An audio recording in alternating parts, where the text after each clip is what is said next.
how much more can I cope?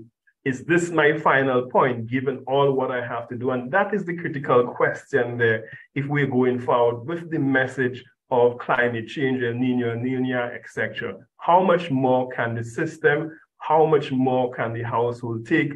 How much more can a unit of production, distribution, etc. take? And if you go, you press here, you'll see the clear message here. If you want to express that in the technical term, you keep note. Keep note of that, or take note of that, again, that temperature increase.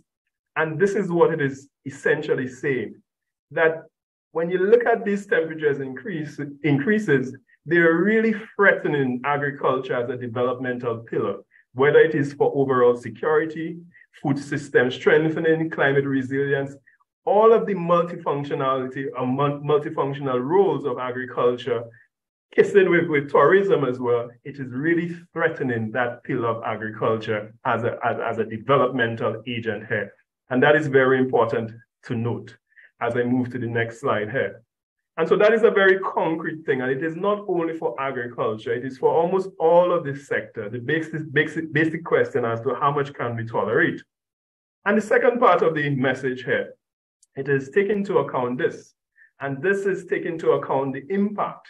And as you'll see as we go through some of the notes here coming on the slide, you'll see that if you look on the right-hand part of the slide, there is a box there that I've put there mimicking the treasury or perhaps the financial prowess of the countries, Caribbean countries, to actually deal with the impacts of that.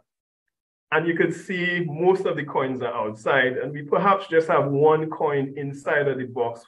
The clear message here is that however you look at the impacts, you are seeing that most of these challenges or the impacts, damage and loss, the hurricanes, the floods, the water stress, these things are costing us not just financially or the tangible, but also the non-tangible aspects there.